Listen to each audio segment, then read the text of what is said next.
Vamos a ver de forma muy rápida un poco de lo que es transfusiones sanguíneas porque forma parte muchas veces del tratamiento para las anemias. ¿Cuándo estaría indicado transfundir? Primero tenemos que ver la presencia de los signos clínicos como palidez de la mucosa, debilidad, intolerancia al ejercicio, taquicardia, taquipnea, si hay soplo cardíaco o una hipoxia tisular, que se puede llegar a medir con el lactato, ¿sí? Cuando el lactato está por encima de 4 milimol por litro. Los síntomas principales serían la taquicardia, la taquipnea, si hay presencia de un soplo y bueno, si podemos llegar a medir la hipoxia tisular. Siempre también hay que evaluar los parámetros hemáticos antes de iniciar la transfusión.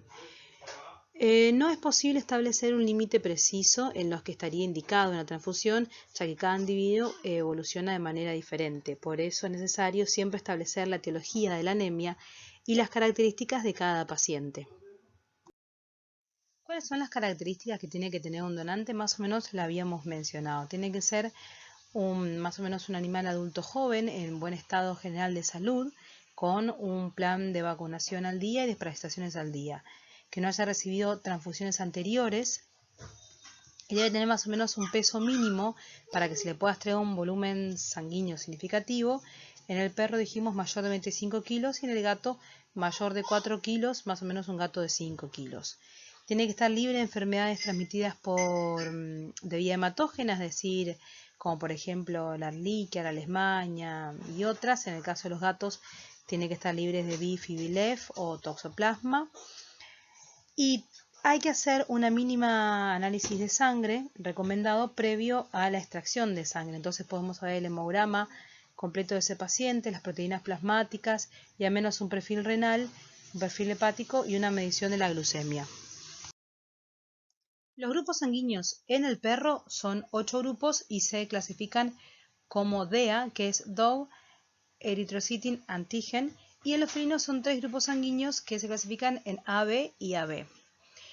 En el perro no hay mucho problema de compatibilidad, siempre es mejor hacer una prueba de compatibilidad, pero en el gato sí hay más problemas con la compatibilidad. La más grave sería colocar un donante A y un receptor B, que sería la forma de no compatible más grave. ¿Cuándo podría estar indicado una transfusión? Cuando las anemias son de presentaciones agudas y el hematocrito desciende un 15 a 20%. En este caso no siempre, si el hematocrito tiene un 15 a 20%, no siempre hay que realizar una transfusión. Podría estar indicada si cursa con signos clínicos de disfunción respiratoria.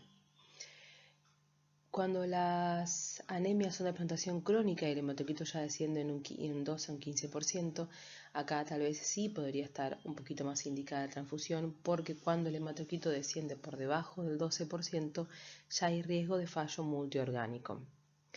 Otra cosa que es muy importante que hay que tener en cuenta, y tal vez es un parámetro un poco más indicador que el hematocrito, es la hemoglobina, ya que esta es la encargada de llevar oxígeno a la sangre.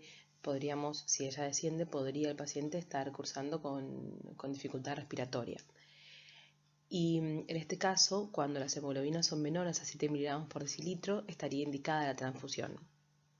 En la presencia de un shock hipovolémico hemorrágico que puede cursar con una anemia hemorrágica aguda. Y la pérdida de sangre más o menos es de un 30 a un 40% de la volemia.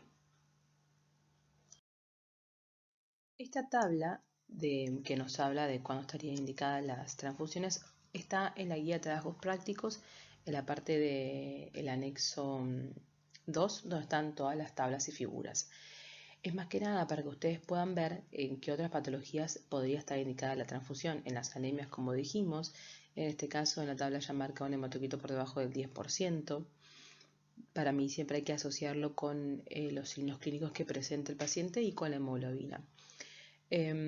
Cuando hay coagulopatías, en trombocitopenias, en hipoproteinemias también, ¿sí? En la transfusión de sangre entera o de plasma rico en proteínas, y en las hipovolemias.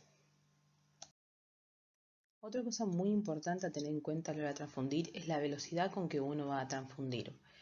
En anemias normovolémicas quiere decir que no baja totalmente su volumen sanguíneo, la velocidad tiene que ser lenta, más o menos unos 3 mililitros kilogramos hora durante los primeros 30 minutos. Si no hay una reacción adversa, si hay una reacción transfusional, se puede incrementar más o menos hasta 5 a 10 miligramos kilo hora. Las transfusiones por lo general se tienen que completar a las 4 horas, porque como pueden crecer microorganismos, la transfusión se hace con la bolsa en temperatura ambiente. Entonces pueden crecer microorganismos en esa bolsa donde tenemos la sangre. También en los hipovolémicos podemos aumentar la velocidad hasta más o menos 20 miligramos kilo hora. Y en los cardiópatas, como vamos a ver ya en la clase de cardiópatas, la velocidad siempre es baja, de 2 a 4 miligramos kilo hora, o puede ser incluso hasta 3 a 5 y hasta ahí. Generalmente los cardiópatas siempre la velocidad va a ser baja para todo tipo de fluido o de solución que le quisiéramos incorporar. Bueno, en cuanto a qué transfundir, hasta qué tipo de fluido transfundir, dependiendo de qué patología tenemos. Esta tabla ustedes la tienen también en la guía de trabajos prácticos en la sección de anexo 2. Cuando estamos en presencia de anemias, también dependiendo del tipo de anemias, pero anemias en general, podemos transfundir sangre entera fresca, ¿sí? Es decir, le sacamos a un paciente a un donante, se la incorporamos a nuestro receptor. Si tenemos un banco de sangre en la zona, que no es nuestro caso en Corrientes o Resistencia, no tenemos un banco de sangre disponible, pero sino también aquella sangre entera que está almacenada en un banco de sangre también. Y si no, solamente se separa la sangre y nos quedamos con la fracción de eritrocitos y no con el plasma, ¿sí? Eso también se puede transfundir. En las coagulopatías, también sangre entera, o si no, solo plasma fresco congelado si tenemos la capacidad de hacer la extracción y que eso se congele. Si no, podemos sacar la sangre del paciente, mandar a separar, en este caso mandar a separar el banco de sangre humana, que pueda separar eritrocitos y plasma y transfundir ese plasma fresco. En las trombocitopenias o las trombopatías también se puede colocar sangre entera fresca, o si no también el plasma rico en plaquetas. Cuando tenemos una hipoproteinemia, lo ideal sería solo transfundir el plasma de esa sangre, sea el plasma fresco, como les digo, sacar sangre y mandar a separar, o el plasma fresco congelado. Nosotros no tenemos la disposición de tener plasma fresco congelado, entonces en el caso de que lo tengamos que hacer, tratamos de hacerlo con plasma fresco, porque no tenemos un banco de sangre donde pueda almacenar ese plasma o esa sangre.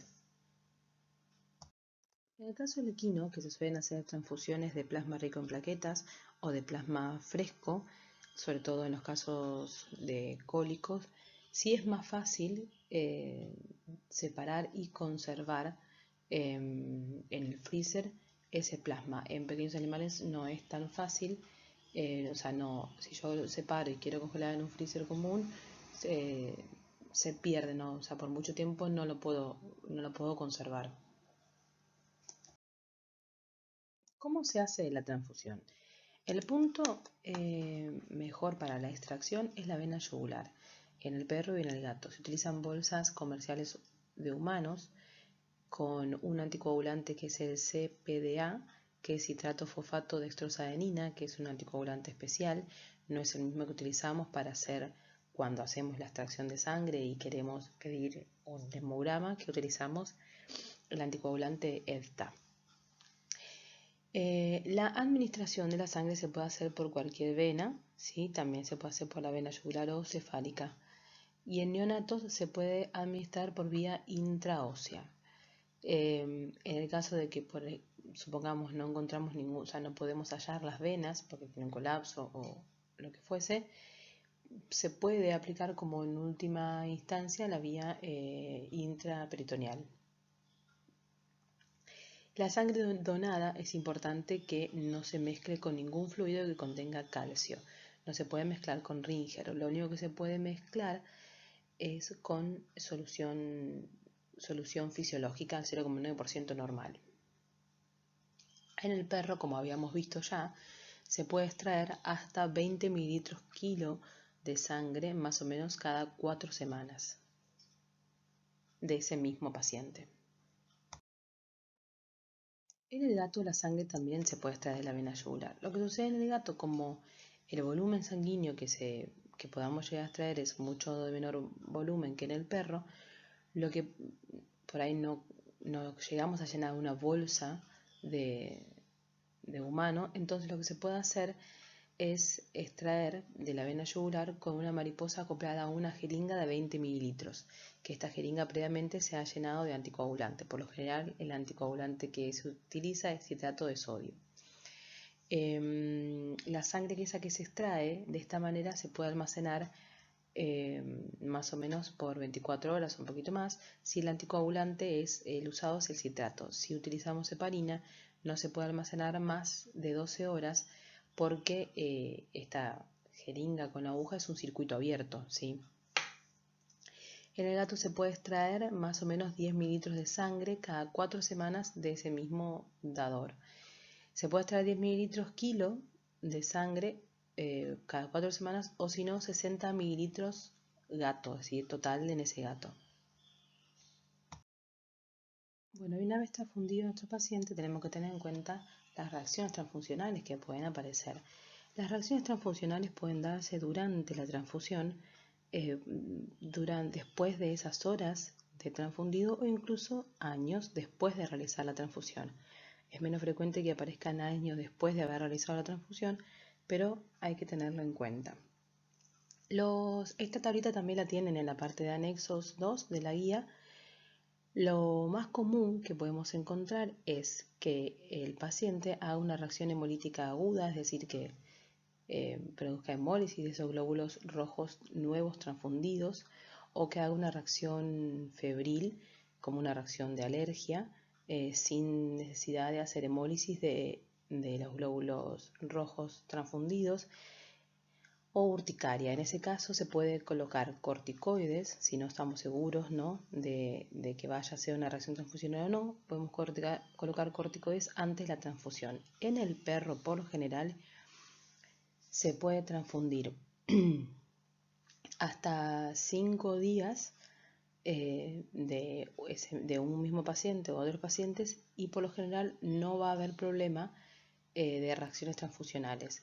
Siempre en el perro, en la primera transfusión, generalmente se puede colocar corticoides, pero generalmente no hay problemas transfusionales, y en los libros dicen que hasta 5 días se puede llegar a transfundir al perro sin que haga reacciones de transfusión. En cambio, en el gato es un poco más complejo debido a que tiene menor grupos sanguíneos y no tenemos bien establecido bien qué grupo sanguíneo tiene cada gato, ¿no? Entonces, por lo general, la primera transfusión no hay problema, pero las sucesivas ya puede ser que sí.